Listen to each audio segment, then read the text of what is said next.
Tim voli Indonesia All-Star menunjukkan keunggulan mereka dalam pertandingan eksibisi Fun Volleyball 2024.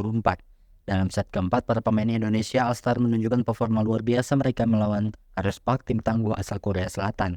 Pertandingan terus berlangsung ketat dengan kedua tim saling menyerang dan bertukar poin. Ada hal menarik dalam laga ini, yaitu pergantian pemain antar kedua tim, termasuk Megawati Hangestri yang sebelumnya memperkuat Arespark namun kini memperkuat timnas Indonesia All-Star. Indonesia All-Star berhasil unggul dengan skor 10-8 meskipun beberapa pemain kunci seperti Wilda Siti Nurfadilah beralih ke kubu Arespark. Keceriaan meluap di lapangan bahkan ketika seorang hakim garis ikut bermain sebentar bersama Indonesia All-Star sebelum kembali ke perannya. Skor saat itu 17-15 untuk keunggulan Indonesia All-Star. Kembalinya Megawati ke skuad Indonesia All-Star memberikan kekuatan tambahan yang membantu tim meraih kemenangan dengan skor akhir 25-18. Dengan hasil ini Indonesia All-Star berhasil menyamakan skor menjadi 2-2 sama.